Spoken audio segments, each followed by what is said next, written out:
नमस्कार दोस्तों, moonlight finance में आपका स्वागत है। मार्केट गिर रहा है। ऐसे समय में इन्वेस्टर्स जनरली काफ़ी गलतियां कर देते हैं। इस वीडियो में हम देखेंगे कि कितना मार्केट गिर गया है, क्यों गिर रहा है और इस समय में हमें क्या करना है और क्या नहीं करना है।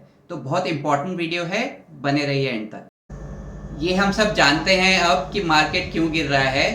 ग्लोबल इश्यूज हैं, जियोपॉलिटिकल इश्यूज हैं, इजराइल की वॉर इंटेंसिफाई होते ही दिख रही है, कुछ कम होते हुए नज़र नहीं आ रही है। बाकी देशों की भी वॉइसेस आ रही हैं, बाकी देशों की भी इन्वॉल्वमेंट ज़्यादा बढ़ रही है।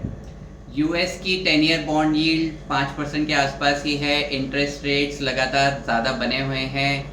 एफआईआईज को अभी डेट में इन्वेस्ट करना ज़्यादा इंटरेस्टिंग लग रहा है as against equity investments. Crude बढ़ रहा है और भी बढ़ सकता है अगर बहुत फर्दर इंटेंसिफाई होती है तो। इन्फ्लेशन थोड़े हाई लेवल्स पे सस्टेन कर रही है। नियर टर्म में ऐसा लग नहीं रहा कि इन्फ्लेशन कम होने वाली है और इंटरेस्ट रेट्स भी ऐसा लग नहीं रहा कि नियर टर्म में कम होने वाले हैं।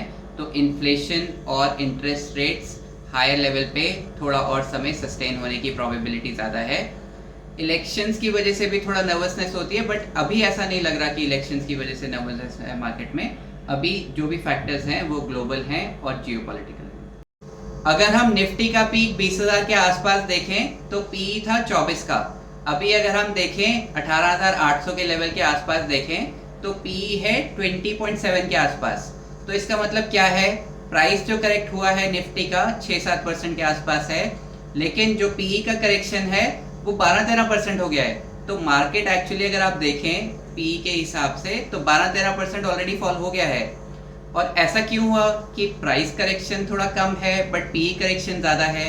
इससे क्या पता चलता है, इससे पता चलता है ईपीएस ग्रो ही हो रहा है, कंपनीज की परफॉर्मेंस में प्रॉब्लम नहीं है। जो भी अभी करेक्शन हो रहा है वो जियोपॉलिटिकल इश्यूज की वजह से हो रहा है। थोड़ी सी पैनिक सेलिंग मार्केट में होती नजर आ रही है। और एक कहावत है, when others are fearful become greedy. ये खरीदने का सही समय हो सकता है फंडामेंटली गुड स्टॉक्स का। अब हम देखेंगे कि हमें क्या करना है और क्या नहीं करना है। अगर आप एक ट्रेडर हैं, मार्केट में वोलेटिलिटी काफ़ी हाई है, इस वक्त ट्रेड करना बहुत ही मुश्किल है। इस मार्केट सिनेरियो में पैसे बनाना ट्रेडिंग से काफ़ी मुश्किल होने वाला है। मार्केट का मूवमेंट किसी भी डायरेक्शन में काफ़ी तेज़ी से हो सकता है, तो बहुत ध्यान से कीजिएगा। रिस्क मैनेजमेंट को बहुत ध्यान में रखिएगा और एक बात का ज़रूर ध्यान रखिए, no leverage. I repeat, no leverage. अगर आपके पास कुछ ऐसे स्टॉक्स हैं जो ओवरबॉट जोन में हैं, जिनका प्राइस अपने फंडामेंटल से आगे आ गया है, जैसे कुछ रेलवे स्टॉक्स हैं या पीएसयू स्टॉक्स हैं जो बहुत तेज़ी से बढ़ गए थे, उनमें डेफिनेटली आप प्रॉफिट बुक कर सकते हैं। अगर आपके पास fundamentally sound large cap, mid cap या स्मॉल कैप हैं, आप उसमें ज़रूर बने रहिए, पैनिक सेलिंग नहीं करनी है। अगर आपके पोर्टफोलियो और वॉच लिस्ट में कुछ ऐसे स्टॉक्स हैं जो फंडामेंटली बहुत साउंड हैं, रिजल्ट्स अच्छे हैं, मैनेजमेंट कमेंट्री अच्छी है, कैश फ्लो अच्छा है, डेट रीजनेबल है और इंटरेस्टिंग वैल्यूएशंस हो गई हैं, तो उसमें डेफिनेटली आप बाइंग कंसिडर कर सकते हैं। टाइम करने की कोशिश मत कीजिए, ऐसा मत सोचिए कि और गिर जाएगा तो लूँगा। आप सिस्टमैटिक तरीके से उसमें एवरेजिंग करके खरीदना स्टार्ट कर सकते हैं। अगर आप एक म्यूचुअल फंड एसआईपी इन्वेस्टर हैं, अपनी एसआईपीज को बंद नहीं करना है, कंटिन्यू ही रखनी है। इनफैक्ट अगर आपके पास कुछ लमसम कैश है तो आप अपने म्यूचुअल फंड्स में एक one time lump sum investment add कर सकते हैं। लार्ज कैप फाइनेंशियल स्पेस मुझे काफ़ी इंटरेस्टिंग लग रही है, काफ़ी अच्छी लग रही है। आईसीआईसीआई बैंक के रिजल्ट्स बहुत अच्छे आए हैं, एक्सिस बैंक के रिजल्ट्स भी अच्छे रहे हैं, वैल्यूएशन भी एक्सिस बैंक की रीजनेबल हैं। बजाज फाइनेंस भी एक बेहतरीन स्टॉक है। ये कोई डायरेक्ट एडवाइस नहीं है, अगर आप कोई इन्वेस्टमेंट डिसीजन लेते हैं तो अपने एडवाइजर से ज़रूर कंसल्ट कीजिएगा। एसेट एलोकेशन रीबैलेंसिंग पे ध्यान रखिएगा।